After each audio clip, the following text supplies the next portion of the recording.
Hello friends, आप सभी का बहुत बहुत स्वागत है आपके पसंदीदा channel the next level A to Z में। आज हम इस वीडियो में डिस्कस करने वाले हैं एसएससी जीडी के एग्जाम में पूछे जाने वाले जीके जीएस और जीए के क्वेश्चन।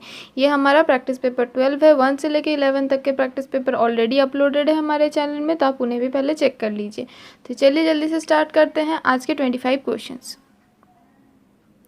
क्वेश्चन नंबर 1, हंसाने वाली गैस का रासायनिक नाम क्या है? मतलब लाफिंग गैस या फिर हंसाने वाली गैस का वैज्ञानिक नाम क्या है? तो उसका वैज्ञानिक नाम है नाइट्रस ऑक्साइड।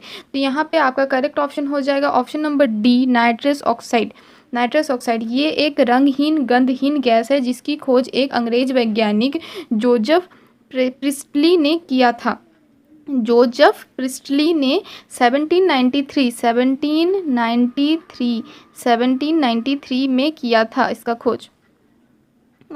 इसके बाद इसका ब्रिस्टल के pneumatic institute of Humphrey Davy ने इसके कुछ प्रयोग किए और पाया कि लोगों में कुछ देर इसको सूंघते ही वो हंसने लगते हैं।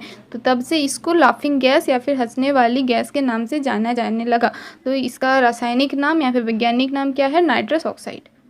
नेक्स्ट क्वेश्चन देख लेते हैं। क्वेश्चन नंबर 2, चालुक्य शासन पुलकेशिन द्वितीय ने किस नदी के किनारे हर्षवर्धन को हराया था?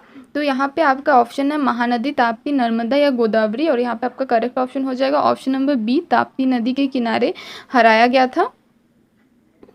और ये ताप्ती नदी कहाँ पे है? ये गुजरात की एक नदी है। ताप्ती पश्चिमी भारत की प्रसिद्ध नदी है। ये मध्य प्रदेश राज्य से बैतूल जिले के मुल्ताई से निकलकर सतपुड़ा पर्वत प्रतापों से मध्य से पश्चिम की ओर बहती हुई महाराष्ट्र के खानदेश के पठार एवं सूरत के मैदान को पार करती हुई और अरब सागर में जाके गिरती है। इसकी लंबाई 724 किलोमीटर है। 724 किलोमीटर है इसकी लंबाई। तो यहाँ पे करेक्ट ऑप्शन हो गया ताप्ती नदी। नेक्स्ट क्वेश्चन देख लेते हैं। क्वेश्चन नंबर 3, गुरु अर्जुन देव समकालीन थे? किसके कालीन थे वो? किस टाइम के थे? आपके ऑप्शन है बाबर, जहांगीर, शाहजहां या अकबर। तो यहाँ पे करेक्ट ऑप्शन है ऑप्शन नंबर बी, जहांगीर के समकालीन थे। तो ये अर्जुन देव या फिर गुरु अर्जुन देव सिखों के 5वें गुरु थे। गुरु अर्जुन देव जी शहीदों के सरताज एवं शांति पुंज है। आध्यात्मिक जगत में गुरु जी को सर्वोच्च स्थान प्राप्त है। उन्होंने ब्रह्म ज्ञानी भी कहा जाता है। गुरु ग्रंथ साहिब में 30 रागों में गुरु जी की बानी संकलित है। इनका जन्म 15 अप्रैल 1563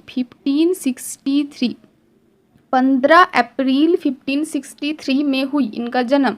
और मृत्यु हुई 30 मई 1606 में इनकी मृत्यु हुई। और इनका बच्चे का नाम क्या था? गुरु हरगोविंद। नेक्स्ट क्वेश्चन देख लेते हैं। क्वेश्चन नंबर 4, अजंता गुफाओं की मूर्तियाँ दर्शाती है क्या?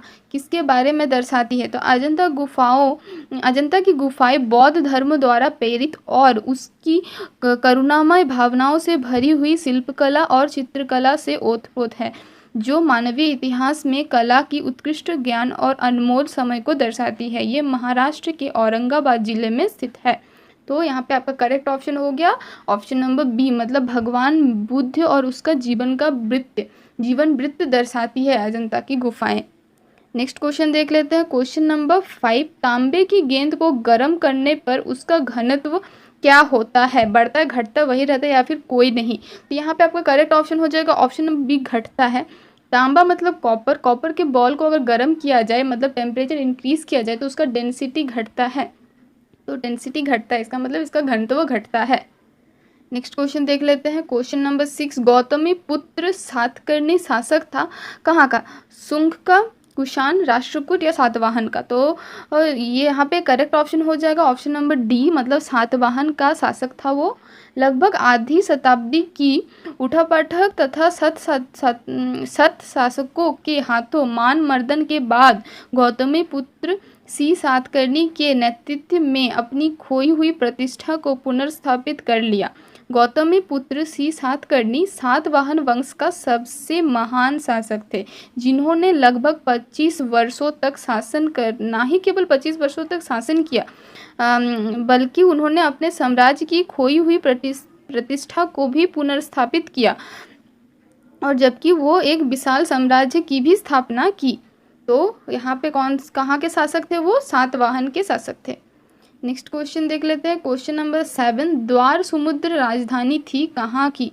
द्वार समुद्र कहाँ की राजधानी थी? होयसालो की राजधानी थी। तो यहाँ पे आपका करेक्ट ऑप्शन हो जाएगा ऑप्शन नंबर डी, मतलब होयसालो। तो होयसालो की राजधानी द्वार समुद्र का आधुनिक नाम हरेविल्ड है, जो इस समय कर्नाटक राज्य में स्थित है।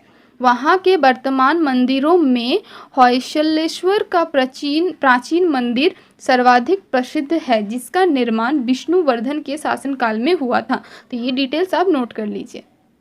नेक्स्ट क्वेश्चन देख लेते हैं। क्वेश्चन नंबर 8, शरीर में लौह की कमी से कौन सी बीमारी होती है? मतलब हमारे बॉडी में आयरन डेफिशिएंसी से कौन सी बीमारी होती है? तो आयरन डेफिशिएंसी से एनीमिया होती है, मतलब रक्तहीनता, रक्त की कमी। तो यहाँ पे करेक्ट ऑप्शन हो जाएगा ऑप्शन नंबर बी, रक्तहीनता। तो शरीर में बहुत कम आयरन की वजह से बहुत कम स्वस्थ लाल रक्त कोशिकाएं, मतलब आरबीसी होती है। पर्याप्त आयरन के बिना लाल रक्त कोशिकाएं शरीर के ऊतकों तक पर्याप्त ऑक्सीजन नहीं पहुंचा पाती है, तो इसीलिए इसको एनीमिया भी कहते हैं। आयरन की कमी से रक्त कोशिकाओं का स्तर कम हो जाता है, मतलब एनीमिया हो जाती है, और ये अजन्मे शिशुओं के विकास देर से हो सकता है। मतलब जो अनबॉर्न बेबीज़ है उनके लिए ये बहुत ही डेंजरस हो सकता है, उनका ग्रोथ नहीं होता है आयरन डिफिशियंसी से। नेक्स्ट क्वेश्चन देख लेते हैं। क्वेश्चन नंबर 9, मोनालिसा क्या है? मोनालिसा क्या है? तो मोनालिसा एक पिक्चर का एक पेंटिंग है, मतलब एक चित्र है, तो इसीलिए इसका करेक्ट ऑप्शन हो जाएगा ऑप्शन नंबर ए, मतलब एक चित्र है। तो मोनालिसा की पेंटिंग कौन बनाया था? मोनालिसा का पेंटिंग लियोनार्डो दा विंची ने बनाया था। लियोनार्डो दा विंची का जन्म 15 अप्रैल 1452 में हुआ था। तो 15 अप्रैल 1452 में इटली में हुआ था। कहाँ पे हुआ था? विंची नामक एक शहर में, इटली के विंची नामक एक शहर में हुआ था। तो लियोनार्डो दा विंची जब 41 वर्ष के थे तब उन्होंने इस पेंटिंग को बनाने की शुरुआत की। जब तक ये पेंटिंग पूरी होती लियोनार्डो दा विंची का देहांत हो गया। तो ये पेंटिंग कब से कब तक बनी? ये पेंटिंग 1503 से 1519 तक बनाया गया, अर्थात इस पेंटिंग को बनाने में 16 वर्ष लगे। 16 वर्ष तक ये पेंटिंग बनाया गया, इसीलिए ये पेंटिंग इतनी फेमस है। नेक्स्ट क्वेश्चन देख लेते हैं। क्वेश्चन नंबर 10, किस रंग का तरंग दैर्घ्य अधिक होता है? मतलब किस कलर का वेवलेंथ सबसे ज़्यादा होता है? तो यहाँ पे आप लोग को पता होगा कि रेड कलर का वेवलेंथ सबसे ज़्यादा होता है, और वॉयलेट मतलब बैगनी कलर का वेवलेंथ सबसे कम होता है। तो यहाँ पे पूछा गया सबसे अधिक किसका होता है, तो यहाँ पे करेक्ट ऑप्शन हो जाएगा ऑप्शन नंबर बी, मतलब लाल रंग का वेवलेंथ सबसे ज़्यादा होता है, लॉन्गेस्ट वेवलेंथ होता है, और वॉयलेट मतलब बैगनी का सबसे कम होता है। इसीलिए हम लोग ट्रैफिक सिग्नल या फिर ट्रेन के सिग्नल में रेड कलर का यूज़ करते हैं, क्योंकि इसका वेवलेंथ ज़्यादा है, तो ये दूर से ही दिखाई देता है। नेक्स्ट क्वेश्चन देख लेते हैं। क्वेश्चन नंबर 11, मिश्रित अर्थव्यवस्था क्या है? मिश्रित अर्थव्यवस्था का मतलब क्या है? तो मिश्रित अर्थव्यवस्था एक ऐसी प्रणाली होती है जिसमें समाजवाद और पूंजीवाद दोनों की विशेषताओं को समाहित किया जाता है। मिश्रित अर्थव्यवस्था के दो उदाहरण हैं यूएस और फ्रांस, जहां निजी और सार्वजनिक दोनों क्षेत्र सह अस्तित्व में हैं और मिलकर आर्थिक विकास की दिशा में काम करते हैं। भारत भी एक मिश्रित अर्थव्यवस्था वाला देश है। तो यहाँ पे आपका करेक्ट ऑप्शन हो जाएगा ए, मतलब सार्वजनिक क्षेत्र एवं निजी क्षेत्र का सह अस्तित्व होता है मिश्रित अर्थव्यवस्था में। नेक्स्ट क्वेश्चन देख लेते हैं। क्वेश्चन नंबर 12, निम्नलिखित में से दिल्ली का पहला तुगलक सुल्तान कौन था? तो दिल्ली का पहला तुगलक सुल्तान गयासुद्दीन तुगलक था, मतलब ऑप्शन नंबर ए यहाँ पे करेक्ट हो जाएगा, गयासुद्दीन तुगलक। तो गयासुद्दीन तुगलक दिल्ली सल्तनत में तुगलक वंश का शासक थे। तो ये गाजी मालिक या फिर तुगलक गाजी गयासुद्दीन तुगलक के नाम से सिंहासन पे बैठे उन्होंने। उनका असली नाम गाजी मालिक या फिर तुगलक गाजी था। उन्होंने गयासुद्दीन तुगलक के नाम से दिल्ली के सिंहासन पर बैठा। कब बैठा? 8 सितंबर 1320, 8 सितंबर 1320 को दिल्ली के सिंहासन पर बैठा। इसे तुगलक वंश का संस्थापन भी माना जाता है। नेक्स्ट क्वेश्चन देख लेते हैं। क्वेश्चन नंबर 13, सिंधु घाटी सभ्यताओं के लोगों की मुद्रा में किस देवता की आकृति चित्रित होता है? तो ये जो सिंधु घाटी की सभ्यता में जो मुद्रा है उसमें किस देवता का आकृति होती है, किस देवता का आकृति होती है? तो मोहनजोदारो से प्राप्त एक मुद्रा पर 3 मुंह वाला एक पुरुष ध्यान के मुद्रा में बैठा हुआ है और जिसके सिर पर 3 सिंह है। उसकी बाईं ओर एक गेंडा और भैंसा है और दाईं ओर हाथी और बाघ है। इसे पशुपति शिव के रूप में माना गया। मतलब वहाँ पे शिव की आकृति होती है। हिंदू घाटी की सभ्यताओं के लोगों के पास जो मुद्रा थी उस पर किसकी आकृति थी? शिव भगवान की आकृति थी। तो यहाँ पे आपका करेक्ट ऑप्शन हो गया ऑप्शन नंबर ए, मतलब शिव। नेक्स्ट क्वेश्चन देख लेते हैं। क्वेश्चन नंबर 14, कन्नौज में हर्ष के समय में निम्नलिखित में से कौन बंगाल का समकालीन राजा था?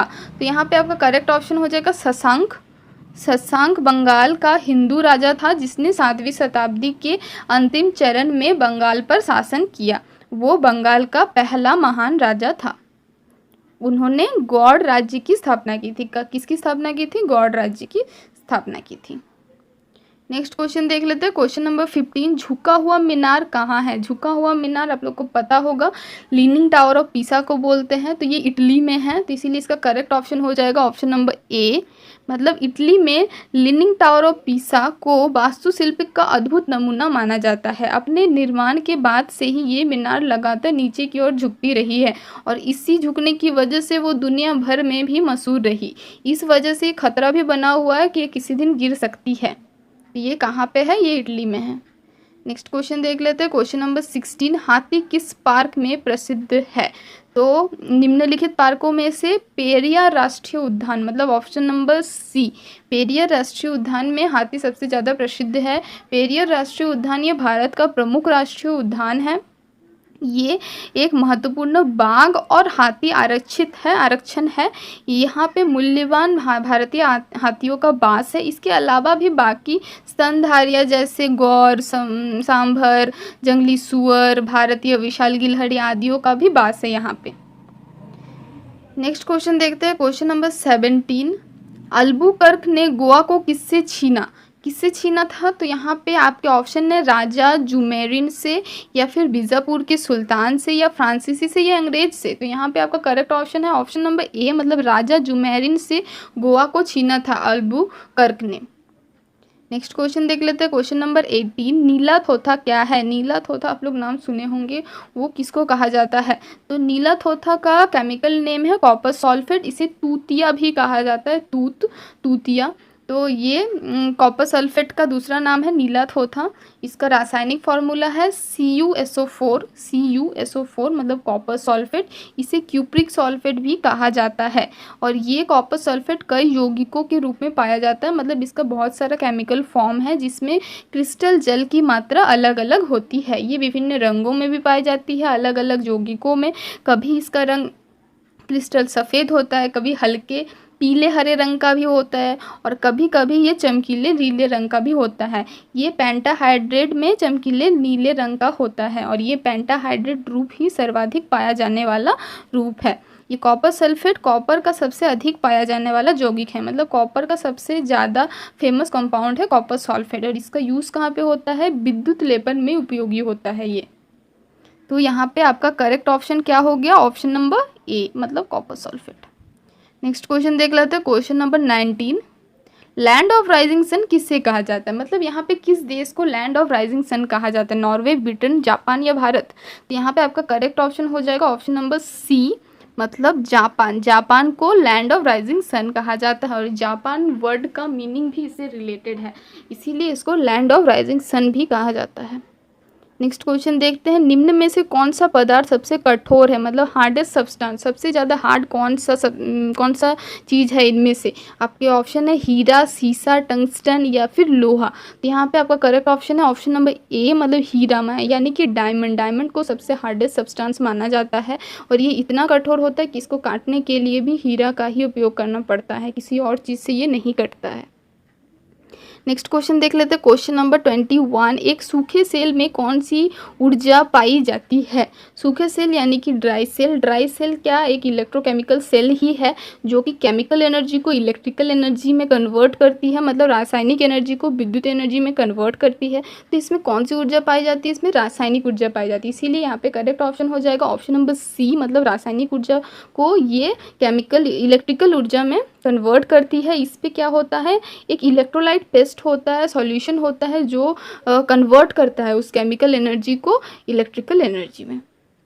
नेक्स्ट क्वेश्चन नंबर 22, सिस्मोग्राफ क्या रिकॉर्ड करता है? हृदय की धड़कन, वायुमंडल का दबाव, भूचाल या फिर कोई नहीं। तो यहाँ पे आपका करेक्ट ऑप्शन हो जाएगा ऑप्शन नंबर डी, मतलब इनमें से कोई नहीं। सिस्मोग्राफ क्या रिकॉर्ड करता है? सिस्मोग्राफ भूकंप रिकॉर्ड करता है। भूकंप आने वाला है तो वो डिटेक्ट भी करता है, या भूकंप आया कि नहीं वो डिटेक्ट करता है, या फिर आया है तो वो रिकॉर्ड करता है कि इसकी इंटेंसिटी कितनी है। तो यहाँ पे ऑप्शन हो गया कोई नहीं। नेक्स्ट क्वेश्चन देख लेते हैं। क्वेश्चन नंबर 23, औरंगजेब के शासन के दौरान निम्न में से किसने बुंदेलों का नेतृत्व किया था?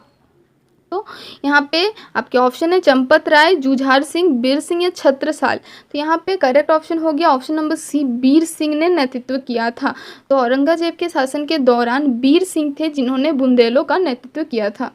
नेक्स्ट क्वेश्चन देख लेते हैं। क्वेश्चन नंबर 24, निम्न में से कौन एक हड़प्पा सभ्यता की पूर्वी सीमा को निर्धारण करता है? कौन सा जगह है जो कि पूर्वी सीमाओं को निर्धारित करता है, मतलब मार्क करता है? तो उत्तर प्रदेश के मेरठ जिले में आलमगीरपुर गांव में स्थित एक पुरातात्विक महत्व का स्थल सिंधु घाटी सभ्यताओं का पूर्व दिशाओं में सबसे अंतिम स्थलों में से एक माना जाता है। मतलब यही आलमगीरपुर जो है वो उसकी पूर्वी सीमाओं का अंतिम महत्वपूर्ण स्थल माना जाता है, इसीलिए वही निर्धारण करता है इसकी पूर्वी सीमा को। तो इसीलिए यहाँ पे करेक्ट ऑप्शन हो गया ऑप्शन नंबर सी, आलमगीरपुर। तो ये पूर्वी दिशाओं का अंतिम स्थलों में से एक है। ये स्थल को पारसराम का खेड़ा भी कहा जाता है। और इस स्थल का खोज कब हुआ था? 1974 में हुआ था। 1974 में हुआ था। कौन किया था? पंजाब विश्वविद्यालय ने किया था। इसे भारतीय पुरातत्व सर्वेक्षण के द्वारा इसका उत्खनन भी हुआ। नेक्स्ट क्वेश्चन देख लेते हैं। क्वेश्चन नंबर 25 जो कि हमारा लास्ट क्वेश्चन है। ICMR मतलब Indian council of medical research ने कोविड-19 टेस्टिंग किट डिलीवरी के लिए किसका साथ हाथ मिलाया, मतलब किसका हेल्प लिया ICMR ने कोविड-19 टेस्टिंग किट डिलीवरी करने के लिए? तो आपका ऑप्शन है अमेजॉन, भारतीय डाक, फ्लिपकार्ट या जोमेटो। तो यहाँ पे आपका करेक्ट ऑप्शन हो गया ऑप्शन नंबर बी, मतलब इंडियन पोस्ट, भारतीय डाक का हेल्प लिया ICMR ने कोविड-19 टेस्टिंग किट डिलीवरी के लिए। तो दोस्तों हमने देख लिया आज के 25 क्वेश्चन। उम्मीद है ये क्वेश्चन आपके लिए हेल्प करेगी बहुत आपके प्रिपरेशन में। तो अगर आपको ये वीडियो अच्छी लगी तो प्लीज़ इसे लाइक कीजिए, अपने दोस्तों को शेयर कीजिए और हमारे चैनल को सब्सक्राइब कीजिए। Thank you for watching.